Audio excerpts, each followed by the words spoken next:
Olá, tudo bem? Esse é mais um vídeo da nossa série sobre liderança emocional e hoje eu vou falar sobre o medo. Esse sentimento que é considerado negativo, mas que na verdade é um dos sentimentos mais básicos, mais primários que a gente tem, porque ele permite a nossa sobrevivência. O instinto de sobrevivência é um dos mais fortes que a gente tem.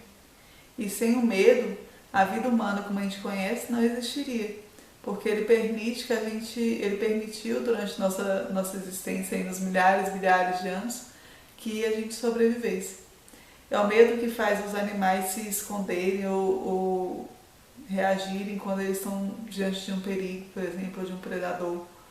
É o medo da doença que faz a ciência buscar novas formas de tratamento das doenças ou formas de se manter saudável. É o medo da pobreza que faz as pessoas buscarem formas de ganhar dinheiro. E o medo da morte, por exemplo, é o medo mais básico que a gente tem, porque ele corta o nosso instinto de sobrevivência. Então, o lado bom desse sentimento seria a cautela e a precaução.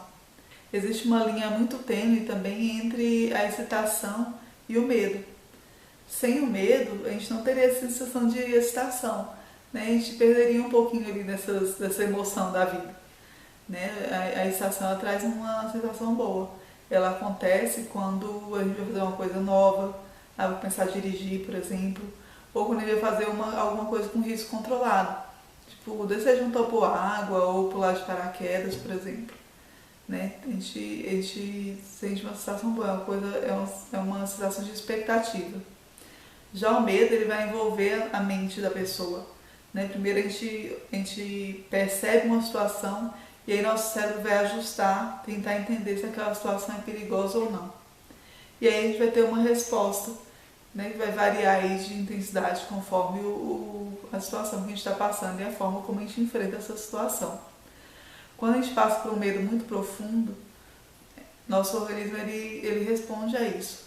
Né? A gente vai ter uma descarga de adrenalina, minha musculatura vai ficar retesada, meu ritmo respiratório e cardíaco vai ficar acelerado e aí a mente ela não consegue funcionar bem, né? A pessoa tenta ali raciocinar e ela não consegue, ela fica paralisada de medo.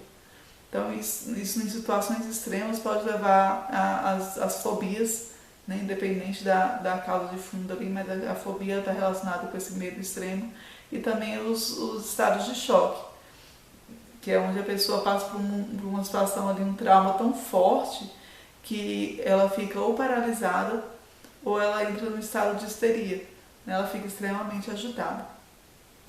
Uma outra forma que as pessoas percebem o medo também é uma agitação interna. Ela começa a imaginar como que é a situação do medo. Então eu já tenho medo específico, eu tenho medo de viajar de avião, por exemplo. E aí toda vez que eu penso em viajar de avião, eu já começo a criar todas as situações possíveis que podem acontecer e a forma como eu vou reagir a isso. Na verdade, isso é uma forma de me precaver. Né? Eu vou pensar em todos os cenários possíveis porque eu já vou estar preparado para tudo. Mas, na verdade, quando eu penso no que eu tenho medo, eu já estou sofrendo por esse medo. Né? Como eu falei, quando a gente passa por uma situação de medo, a gente tem uma resposta específica. Mas a verdade, toda vez que eu penso nessa situação, ou eu conto, ou imagino como pode ser, o meu corpo reage da mesma forma. Então toda vez eu estou repassando aquele medo ali, né? Eu estou retroalimentando. Isso desgasta muito o nosso organismo, né? Isso desgasta muito nossa mente, desgasta o nosso corpo mesmo. E aí pode criar essas situações extremas de medo, como a fobia, por exemplo. O ideal é sempre tentar combater de forma racional esse sentimento.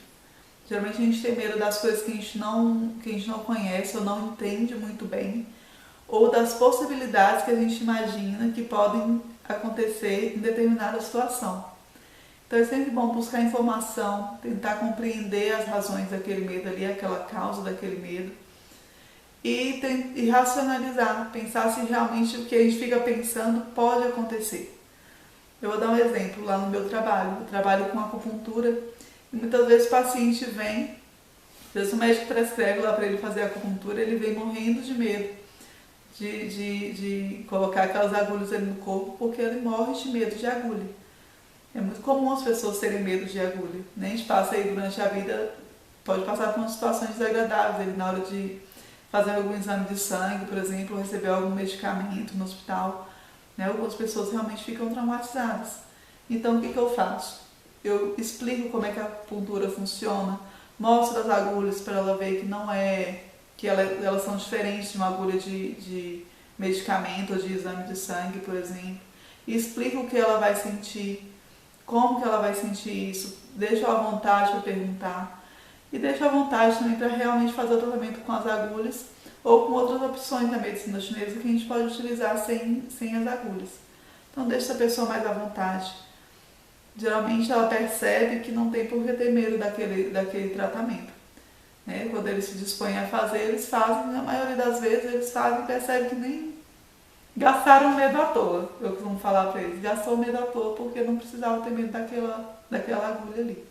Então é uma forma de racionalizar. Você buscou entender o que era aquilo ali e aquele medo diminuiu. É importante também, durante um acesso de medo, a gente tem uma aceleração do nosso ritmo respiratório. E isso acaba diminuindo a oxigenação cerebral e aí a gente passa por aquela sensação ali de paralisação.